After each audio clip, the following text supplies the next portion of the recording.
3 bulan lepas, dia pernah lalui kawasan yang sama. Nak hantar barang juga, time malam juga. Dan keadaan jalan pada malam tu pun samalah macam malam ni juga. Lengang, senyap, sunyi. Macam malam kontena dia rosak tu lah. Dan dia pada waktu tu, dia tengah drive seorang-seorang. Tengah dia syok-syok dia drive lori dia tu, sampai je dekat kawasan tu, tiba-tiba kan, ada bunyi macam ketak, ketak, ketak.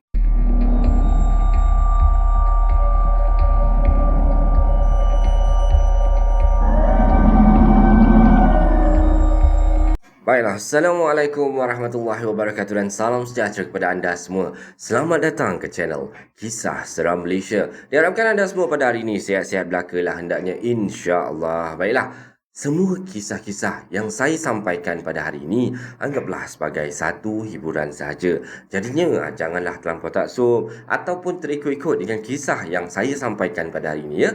Baiklah, sebelum kita bermula, marilah kita sama-sama berdoa kepada Allah Subhanahu Wa Taala. Semoga Allah panjangkan umur, murahkan rezeki, berikan kesihatan yang baik dan permudahkan segala urusan kita di dunia dan di akhirat. Dan semoga Allah memberikan syurga buat emak dan ayah kita. Amin, amin, ya Rabbal Alamin. Jadinya, tanpa membuang masa lagi, kali ini KSM masih lagi dengan kisah-kisah daripada highway. Kita terus dengan kisah yang pertama. Jadinya, marilah kita terus ke video yang pertama dengan lafaz Bismillahirrahmanirrahim. Mari kita mulakan.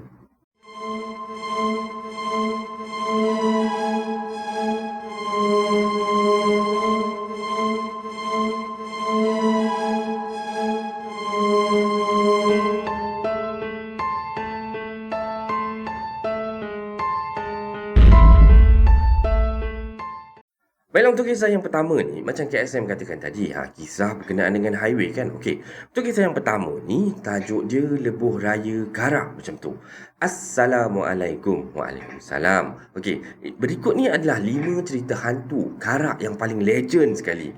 Yang pertama sekali kata dia, tajuk dia ialah Nampak Mak Saya Tak? Okey.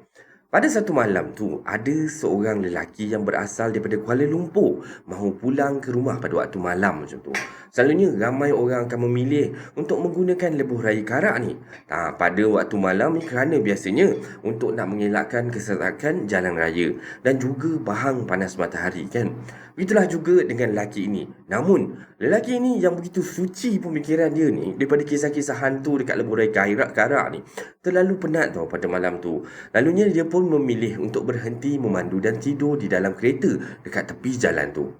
Jadinya baru saja beberapa minit lah lelaki ni dia tidur kan dalam kereta dia macam tu, dia kembali dikejutkan dengan bunyi ketukan kat tingkap kereta dia macam tu lah. Rupa-rupanya dekat situ ada budak lelaki yang merenungnya tanpa berkelip. Dia pandang je tau driver ni dan bertanya kepadanya, ada nampak tak mak saya macam tu? Dan lelaki tu masih lagi mempunyai naluri yang kuat lah waktu tu, mengatakan yang dia harus menghidupkan enjin kereta dan memecut laju dan jangan mempedulikan budak misteri tu. Dan pemandu tu pun apa lagi dah dapat insting macam tu kan. Dia pun start enjin kereta, dia pun pecut, terus tekan minyak, laju keluar daripada tempat tu. Namun begitu, dia melihat budak tu masih lagi mengejar dia dengan laju tau. Dan terus bertanya jika pemandu tu tahu kat mana mak dia. Kemudian sebuah kereta polis peronda pun muncul lalu mengekori kereta lelaki tu. Dan ketika itulah hantu budak lelaki sesat cari ibu tu menghilangkan diri. Jadinya lelaki tadi pun dah rasa ketakutan waktu tu, menceritakanlah segala-galanya kepada pegawai polis yang ada tadi tu kan. Dan pegawai polis pun beritahulah kepada lelaki tersebut yang bahawasanya zaman dulu kata dia dekat sini ada jadi satu kes lah kata dia. Ada satu kemalangan yang pernah berlaku dekat sini. Dan kemalangan tu berlaku dipercayai kerana penumpang di dalam kereta tersebut ni tidak memakai tali pinggang keledar keselamatan semasa sedang memandu. Dan dalam kemalangan tu, ibu kepada budak tersebut ni telah tercampak keluar daripada kereta dia. Manakala budak tersebut ni kekal dalam kereta waktu tu. Disebabkan hal itu, budak itu pun merayau-rayau mencari ibunya sehingga kini lah. Maksudnya, mak dengan anak ni dua-dua meninggal dekat dalam kereta, dekat tempat kejadian lah. Okey, untuk kisah yang seterusnya, kata dia misteri Volkswagen kuning. Hantu Volkswagen kuning ni dipercayai mula mengganggu kenderaan di lebuh raya Karak sejak tahun daripada 1956 lagi. Tapi selepas lebuh raya utara selatan ni dibina merentasi kawasan yang dinamakan Jelapang tu, sejak itulah hantu Volkswagen kuning ni semakin ketara, semakin kerap muncul dengan mengganggu kenderaan-kenderaan yang lalu lalang dekat situ. Dan puncanya dipercayai bermula daripada satu kisah ni. Di mana kisah ni terjadi tahu.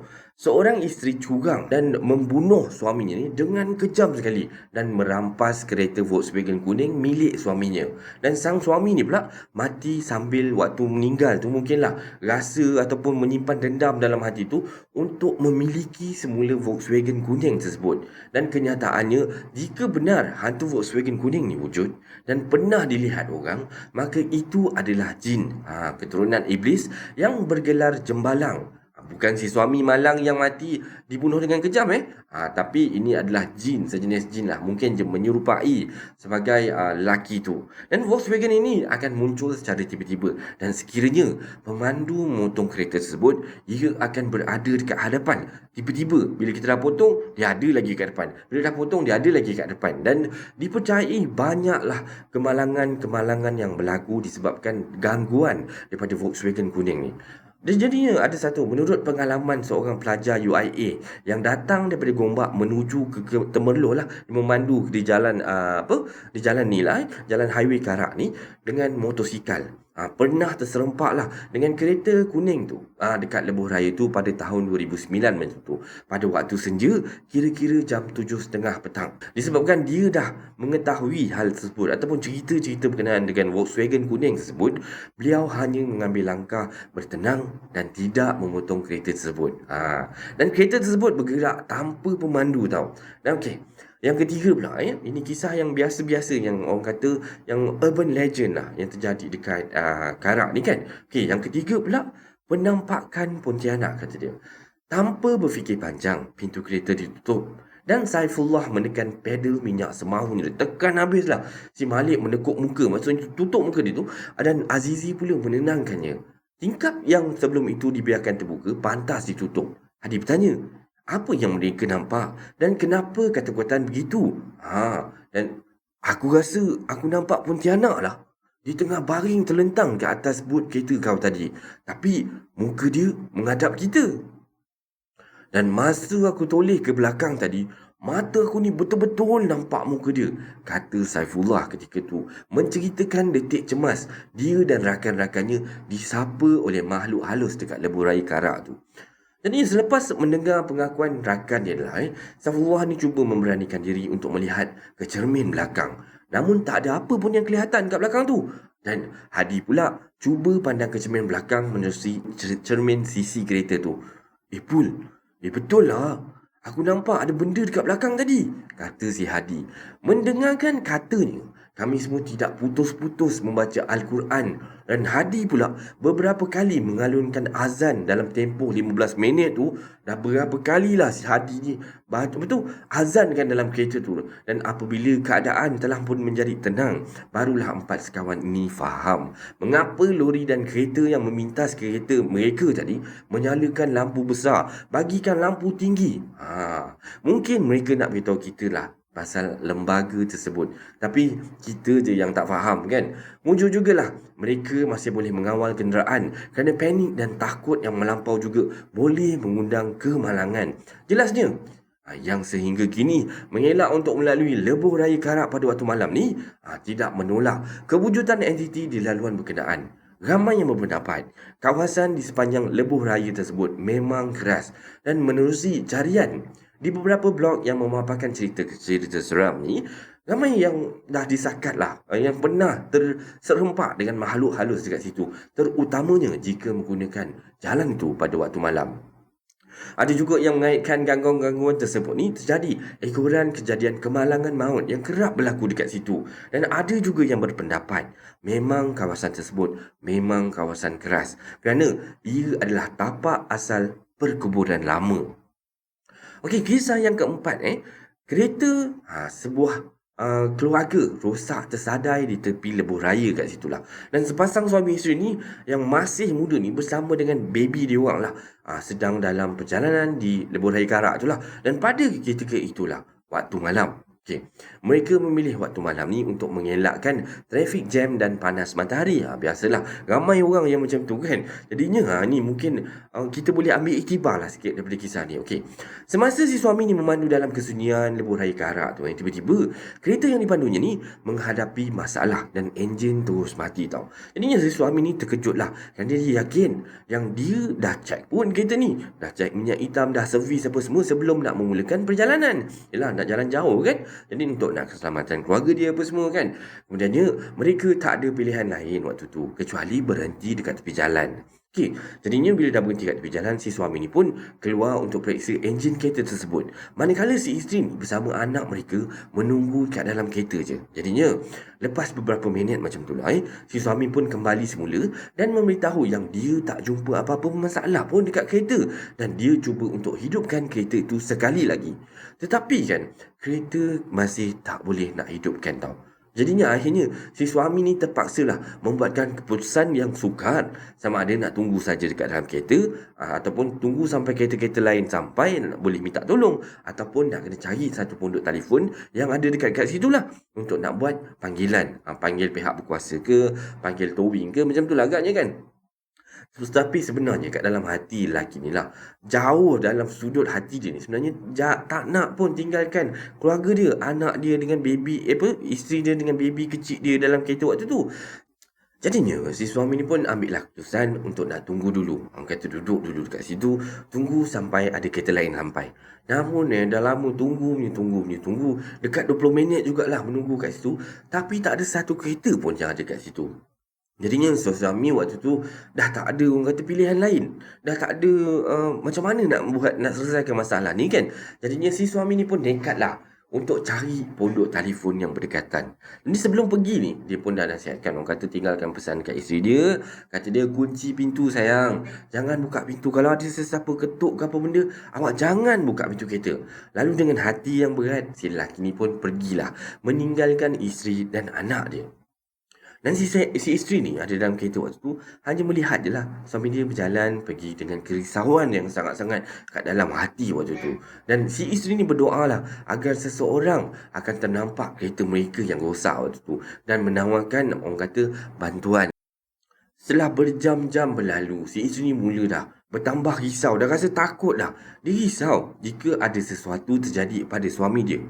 Tiba-tiba dia terlihat satu cahaya biru dan merah datang daripada sebuah kereta peronda melalui cermin pandang belakang. Jadinya pun, dia pun nampak seorang anggota polis keluar daripada kereta dan menuju ke arah kereta mereka.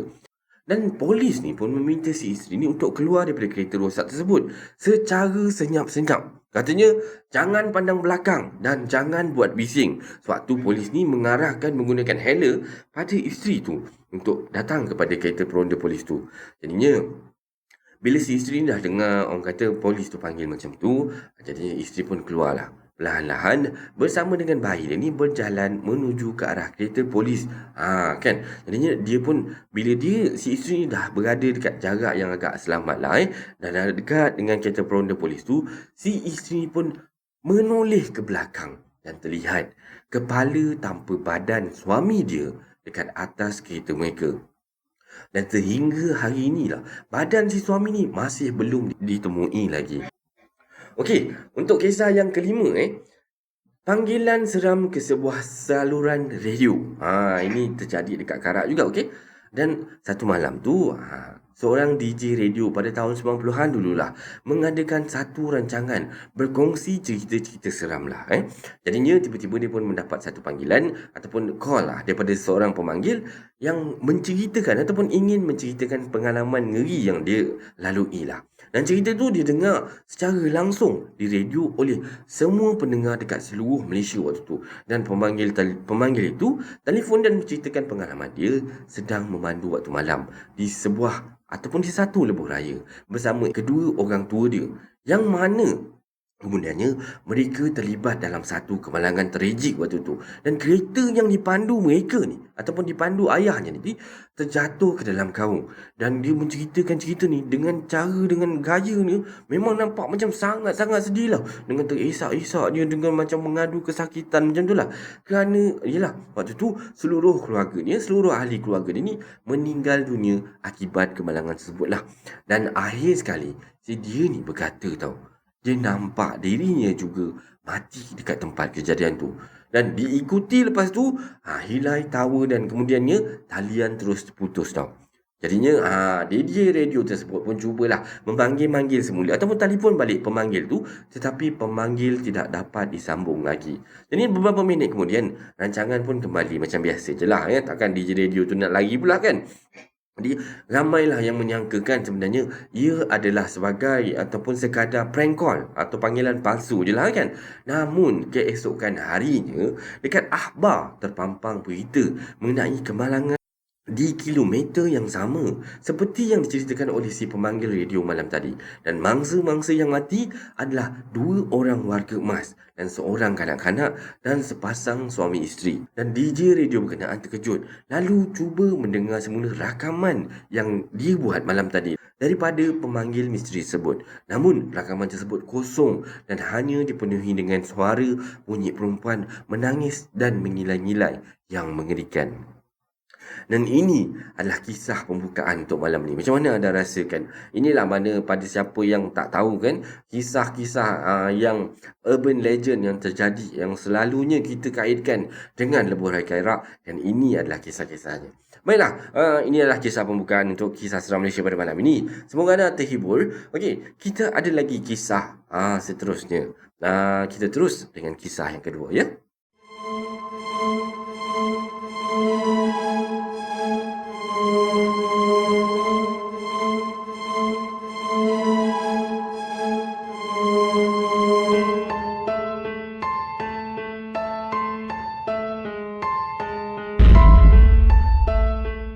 Okey, baiklah. Untuk kisah yang kedua Kisah yang kedua ni tajuknya Lebuh Raya Greek Kedah. Okey, kisah ni terjadi pada bapa saya lah, yang diceritakan dekat saya dan adik-adik. Okey, kejadian ni berlaku dekat Lebuh Raya Greek Kedah sana. Dan bapa saya ni adalah seorang polis unit rondaan berkereta pada masa tu. Okey, so area rondaan bapa saya lah meliputi Titi Wangsa dan sepadan sebelum Baling, Lenggong dan semua-semua area kat situ lah. Okey, sepanjang dia jadi peronda tu, macam-macam kerenah manusia yang dia jumpa, macam-macam binatang yang dia nampak. Sampailah satu malam tu. Satu malam tu, ayah saya ni beronda dekat area Lebuh Raya Greek Kedah. Dan semasa dalam tempoh meronda tu lah, dia nampak ada sebuah lori kontena tersadai dekat tepi jalan. Rosak agaknya. Rosak apa? Tapi bapa saya tak ada cerita pula lah. Lori kontena tu rosak apa? Cuma lori kontena tu tak bergerak je. So, kejadian tu berlaku lebih kurang dalam pukul 2 pagi lah macam tu. Dan menurut bapa saya, yang sebagai seorang anggota polis yang bertanggungjawab, bapa saya pun kenalah pergi ke kontena tu dan ketuk pintu kontena tu. Dia ketuk kan. And then orang tu pun bukalah pintu dia setelah yakin yang ketuk tu manusia kan. Dan bapak saya tanya, "Bang, kenapa ni bang? Ada apa masalah ke?" Kontena rosak lah cik. Tu yang park dekat sini. Sambil mata pemandu lori ni melilau pandang sekeliling yang gelap kat situ tau. Dan kiri kanan cuma ada pokok-pokok dan jalan yang sunyi. Dan bila tengok orang tu buat gaya macam tu, bapak saya pun bagilah respon yang serupa kan. Dia pun pandang keliling kan. Apa benda? Ada benda yang tak kena ke kan? Seram sejuk jadinya bila dia tengok macam tu. Dah call mekanik ke? Bapak saya tanya lagi. Saya dah minta kawan saya call cik. Lepas subuh nanti mekanik datang kata mereka. Dan bapak saya pun angguklah tanda faham dengan apa yang pemandu lori tu katakan. Jadi lepas tu sekejap lah. Dia dua-dua ni macam sekejap kan. Lepas senyap beberapa ketika tu orang tu tanya, "Encik selalu ke ronda kat sini?" Sini memang kawasan rondaan saya. Jadi anything happen kat laluan sini, saya akan kena ambil tindakan lah. Saya yang kena bertanggungjawab. Macam keadaan awak sekarang ni lah. Dan orang tu diam tau sambil pandang bapak saya. Mungkin faham lah penjelasan bapak saya tu. Mungkin juga ada benda berlega-lega dalam kepala dia waktu tu. Kemudian pemandu lori kontena tu tanya tau, tak ada benda seram ke cik jadi kat sini? Macam ternampak pontianak ke? Dalam nada macam seolah-olah macam berbisik lah macam tu. Seolah-olah macam takut ada orang lain dengar lah macam tu kan. Padahal bukan ada sesiapa pun kat situ. Cuma dia orang 3 orang je yang ada kat situ. Bapak saya, pemandu kontena tu dengan kawan bapak saya lah. Jadi bapak saya jawab, Alhamdulillah tak ada apa-apa. Setakat ni Alhamdulillah lah belum ada apa-apa lagi. Kenapa tu? Lah bapak saya tanya semula lah sebab nak tahu apa benda masalah dia, ada apa-apa ke kan. Dan pemandu kontena tu pun buka cerita, kata dia. 3 bulan lepas dia pernah lalui kawasan yang sama.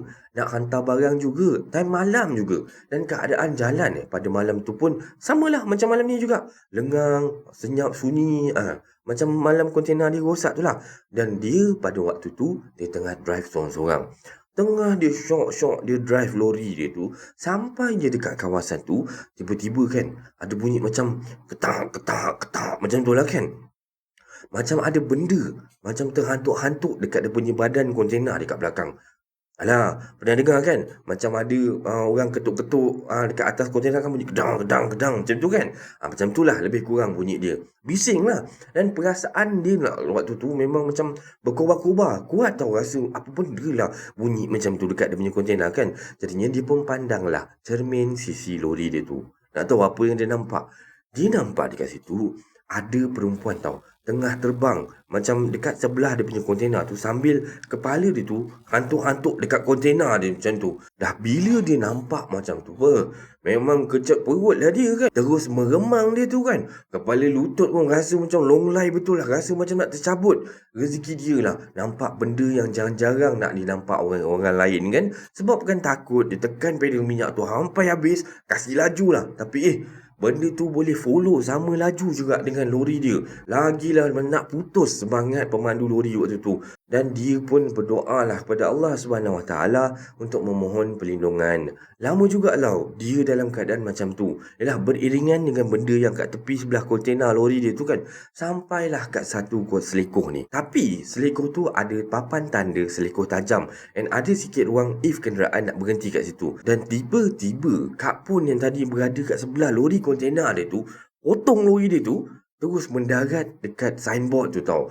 Lepas tu Kak Pun tu tahan macam melambai-lambai, tahan kontena tu. Dalam rupa macam seorang perempuan nak minta tolong macam tu tau. Memang taklah kan driver ni berhenti kata dia. Sebab dah tahu benda lah tu apa kan. Jadi dia pun terus bawa kontena ni, bawa lori kontena ni untuk terus melepasi benda tu dah. Dan sambil-sambil tu mata ni asyik pandang ke belakang kan. Takut ada benda yang mengikuti dia kan. Alhamdulillah tak ada apa-apa lah. Dan gangguan tadi tu berakhir dekat selekoh tadi tu. Dan itulah pasal masa bapak saya sampai, pemandu kontena tu duduk menyepi je dalam kontena. Tak berani nak keluar. Yelah, sebab dah pernah ada pengalaman, dah pernah ada kena gangguan dekat situ kan. Habis je cerita tu, terus bapak saya kata, tak apalah, cik tunggu dalam lori cik, saya tunggu dalam kenderaan saya je lah. Gelak-gelak lah adik saya ni dengar cerita daripada ayah saya waktu tu. Yelah, part last tu lah. Penakut juga bapak saya rupanya kan. Saya rasa bapak saya ni tak tunggulah pemandu kontena tu kan. Dia pun teruskan menjalankan aktiviti rondaan dia pada malam tu. Tapi dalam pukul 8 pagi macam tu lah esoknya kan, kontena tu dah tak ada. Ataupun lori tu dah tak ada dah dekat situ. Mungkinlah kontena tu dah siap dibaiki katnya. Dan sekian sajalah kisah Pelebuh Raya Greek Kedah ni kata dia. Okey, dan ini adalah kisah seram yang kedua. Macam mana anda rasakan dengan kisah dia?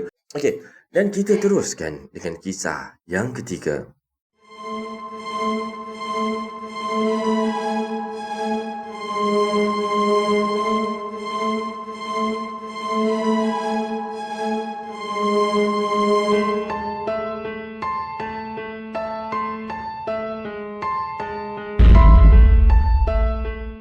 Okey, untuk kisah yang ketiga dia, tajuk dia Misteri Lebuh Raya Sultanah Bahia kata dia. Okey, saya nak ceritakan tentang puaka di Lebuh Raya Sultanah Bahia ni. Dan Lebuh Raya ni memang cukup sinonim lah dengan penduduk Alustah Kedah. Nama asalnya ialah Jalan Sultanah dan telah di-upgrade oleh kerajaan negeri menjadi Lebuh Raya Sultanah Bahia yang diambil bersempena nama almarhum Permaisuri Kedah iaitu Sultanah Bahia. Dan jarak panjang lebuh raya ni lebih kurang sekitar 15 km lah. Suasana pada siang hari lebuh raya ni seperti jalan-jalan biasa dekat sekitar Alustar ni. Kesesakan jalan akibat daripada ramai manusia yang berulang-alik daripada tempat kerja ke kediaman mereka tidak dapat menutup kisah angker di sebelah malam dia. Lebuh raya ini telah pun menjadi saksi apabila beratus-ratus kemalangan maut dan salah satunya hampir meragut nyawa saya. Okey, kisahnya macam ni. Pada bulan Ogos tahun 2013 macam itulah, saya telah terlibat dengan satu kemalangan yang sungguh-sungguh misteri pada diri saya dan tidak dapat diselesaikan oleh pihak polis sehingga kini. Mahupun daripada pemikiran logik saya sendiri, saya pun tak dapat faham kenapa benda ni boleh jadi. Macam mana benda ni boleh jadi, kan? Okey, kisahnya bermula pada penghujung bulan Oktober lah. Pada masa ni, saya baru saja tamat XTPM dan menghabiskan cuti panjang dengan menjual burger berdekatan dengan Stadium Darul Aman. Memandangkan lebuh raya ini hanya satu-satunya sahaja jalan yang menghubungkan saya dengan tempat berniaga ni. Mahu ataupun tak mahu, saya terpaksalah menggunakan lebuh raya ini. Jadinya, malam tu, pelanggan tidak seperti biasa, kata dia. Jumlahnya ramai menor orang pada malam tu lah. Sehingga kan saya dengan seorang kawan saya ni, iaitu Mijan, terpaksa menutup gerai kami ni pada pukul 2 pagi. Pada kebiasaannya, gerai kami ni akan kami tutup lebih kurang pukul 12 malam macam tu.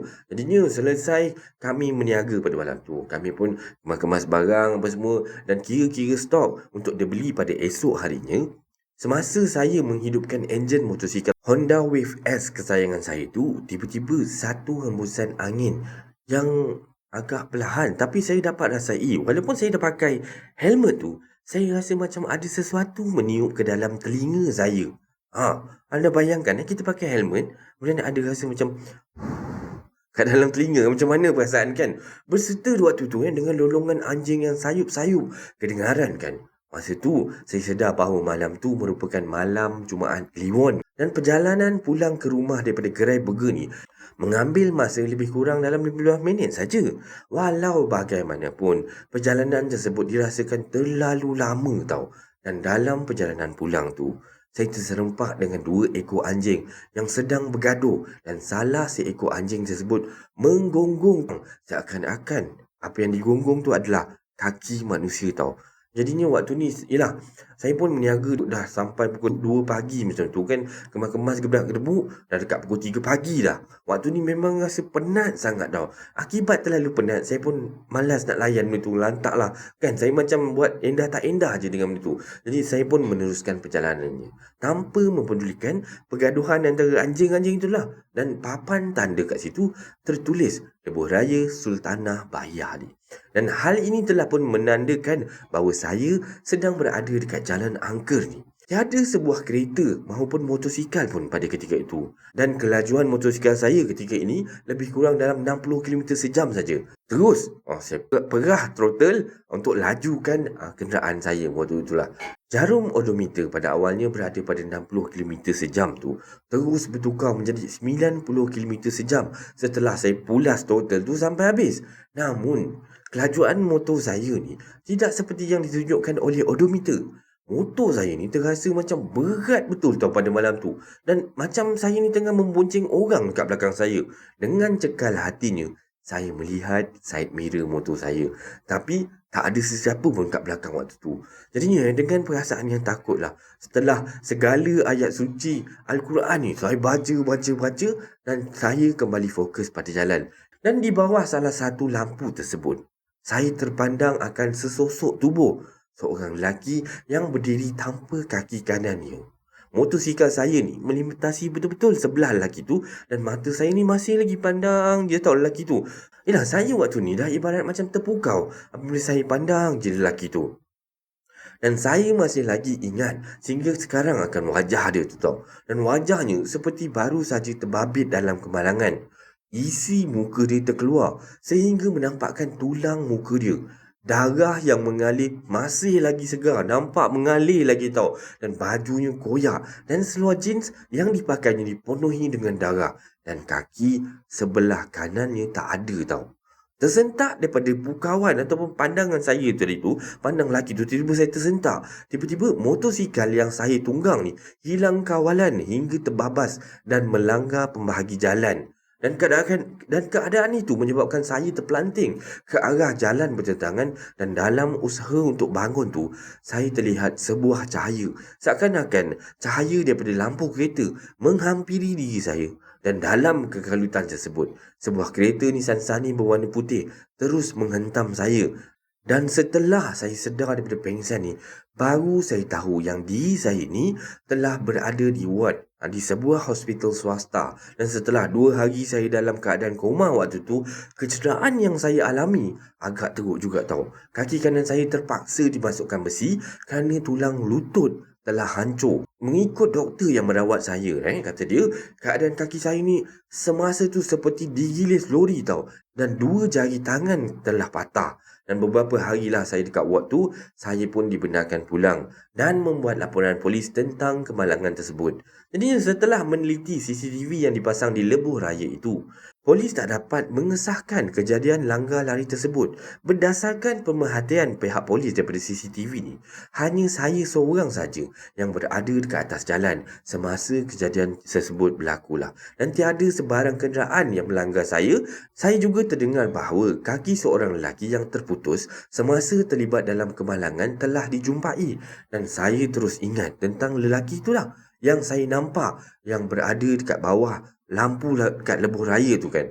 Mungkinkah kemalangan yang berlaku ke atas lelaki itu dan diri saya ni ada kaitan dengan kereta Nissan Sunny tersebut? Dan kenapa kaki kanan kami yang menjadi mangsa? Misteri ni masih belum dapat dirungkai lah sehingga sekarang. Kata dia ada pesanan lah, berhati-hati di jalan raya. Malang memang tidak berbau. Dan ini adalah kisah seram Malaysia pada kali ini. Semoga anda terhibur dengan kisah-kisah yang KSM sampaikan.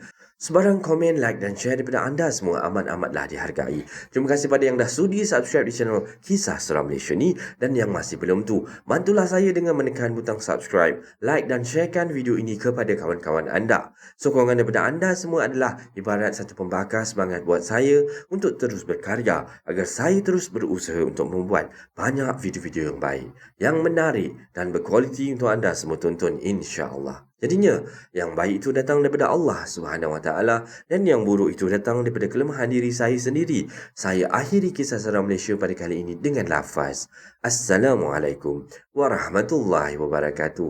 Terima kasih semua, selamat malam. Semoga terhibur.